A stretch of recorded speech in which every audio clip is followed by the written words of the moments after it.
په کندهار کې د طالبانو د وزیرانو شورا دوه ورځنۍ غونډه د هیبت الله خونزاده په مشرۍ جوړه شوه.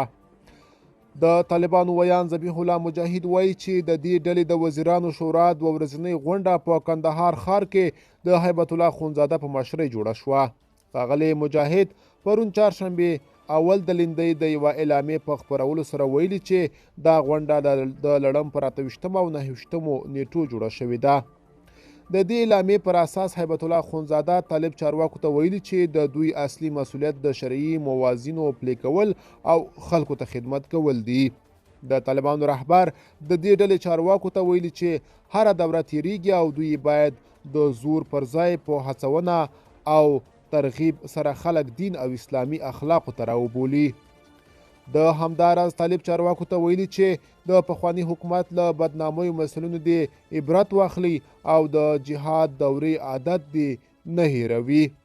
د طالبانو ویان په خپله اعلامیه کې ویلي چې په دې غونډه کې د دې ډلې یو شمېر چارواکو خپل کاري راپورونه او فعالیتونه هم وړاندې کړي دي.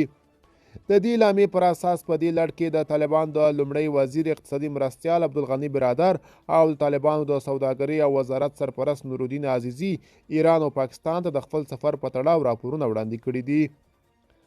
په دې اعلامیه کې راغلي چې په دې غونډه کې د صادراتو، وارداتو، ترانزیت او د روان کال د ژمي پر مهال پر وخت د سون توکو او غذایي موادو د چمتووالي او تحول په تړاو بحثونه او پریکړې شوي دي.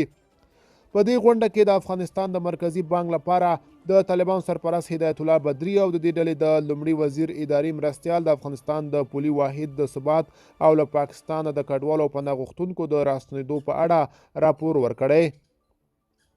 د طالبانو د ویان په اعلامیه کې راغلي چې هیبت الله خونزاده د دې ډلې ټولو چارواکو ته امر کړی چې له پاکستان نه راستنېدونکو کډوالو او پناه غوښتونکو ته رسیدګي ته لومړیتوب ورکړي.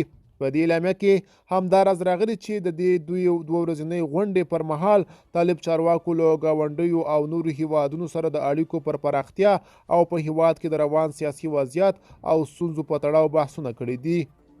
په دې اعلامیه کې راغلي دي چې د رغنده سیاستونو د تطبیق لپاره د طالبانو د بهرنیو چارو وزارت په سرپرستۍ سیاسي کمیسیون ته دنده سپارل شوې چې د دې ډلې کورنۍ او بهرنۍ تګلاره دې برابره کړي. طالب چارواکو په دې غونډه کې پر عصري او دیني زده کړو هم بحث کړی دی، خو د دې ډلې په اعلامیه کې د ښځو نجونو زده کړو ته اشاره نه ده شوې. د طالبانو ویان په اعلامیه کې د هیبت الله خونزاده په مشرۍ د دې ډلې د وزیرانو شورا د دوه ورځنۍ غونډې د پریکړو په اړه جزئیات نه دي خپاره شوي.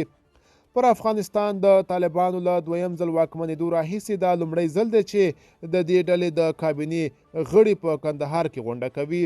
طالبان وایي چې د دې ډلې مشر هیبت الله خونزاده په کندهار کې میشت دی او د دې ښار په بېلابېلو برخو کې فرمانونه او امرونه ورکوي.